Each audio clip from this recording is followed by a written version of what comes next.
عندما توفي الخليفة المأمون بن هارون الرشيد بالتحديد في سنة 220 هجري، كانت من أول وصايا للخليفة الذي من بعدها الذي هو أخوه المعتصم إنك تتخلص لي من القائد المنقلب علينا الذي اسمه بابك الخرمي.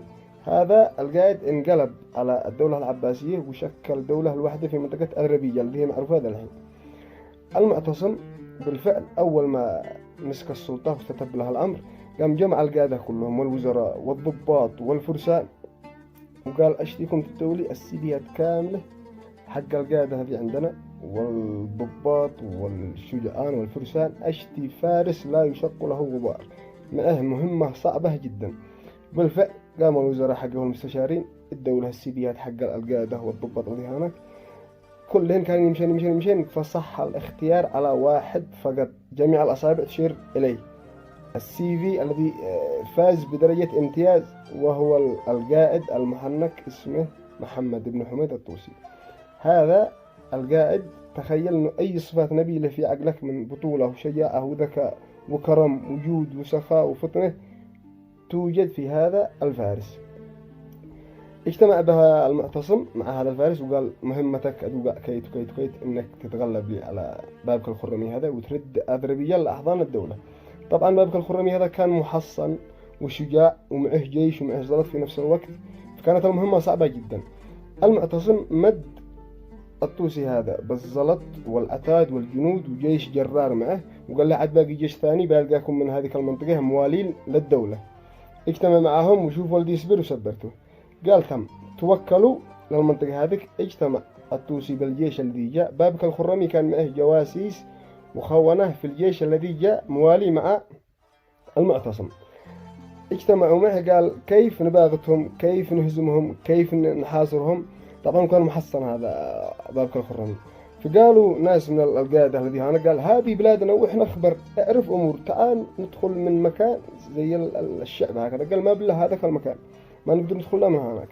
حاول الطوسي هذا انه يجي من حل من هنا من هنا، قالوا ابدا هذه بلادنا واحنا خبر والله ما غير نهتزم.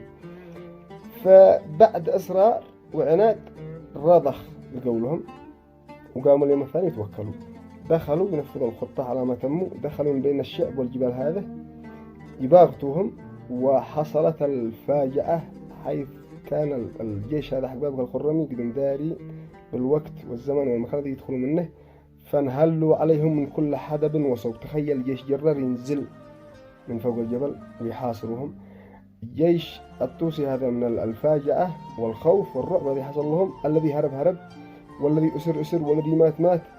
المهم ثبت محمد بن حميد الطوسي هذا مع قلة قليلة من الفرسان المخلصين حقه، يجلسوا يحاربوا حتى نهاية اليوم، حتى ماتوا من شدة الطعن والضرب. تخيل وصل الخبر هذا إلى الدولة فاجعة، يعني محمد بن حميد الطوسي هذا بكله يموت ما قد اهتزمش كان أبدا، فحزنوا عليه جميع يمكن الدولة بكلها، يعني هو كان الجناح العسكري للدولة، فبكيوا عليه وحزنوا ألم شديد. ومن الذي كان شاهد في الموقف أبو تمام الشاعر هذا العظيم، حزن عليه وبكي، فقام رثاه بأبيات تعد من أعظم بيوت الشعر، إلى درجة إن المعتصم نفسه قال وددت لو كنت أنا هذا الطوسي، من شدة الأبيات هذه كتبها. اسمع ايش قال أبو تمام، قال كذا فليجل الخطب وليفدح الأمر، فليس لعين لم يسح ماؤها عذر، توفيت الآمال بعد محمد وأصبح في شغل عن السفر، وما كان إلا مال من قل ماله، وذخرا لمن أمسى وليس له ذخر، كأن بني نبهان الذي هم قبيلته القبيلة حقه، كأن بني نبهان يوم رحيله نجوم ثريا خر من بينها البدر، وما مات. اسمع، قال ولقد مات بين الطعن والضرب ميتة تقوم مقام النصر إن فاته النصر. قال يعني هو سطر ملحمة حقيقية.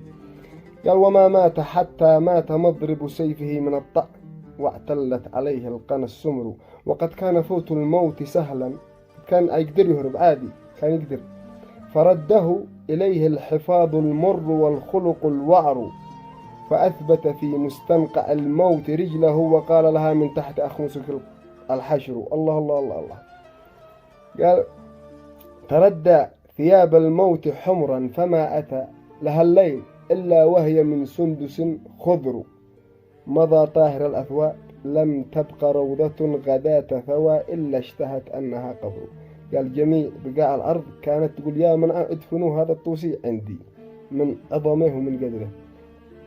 عليك سلام الله وقفا فإنني رأيت الكريم الحر ليس له عمر. شوف على أبيات صادقة لشخص يستحق الرثاء. رحم الله الطوسي، رحم الله أبو تمام والمعتصم وما تمسنا. تحياتي.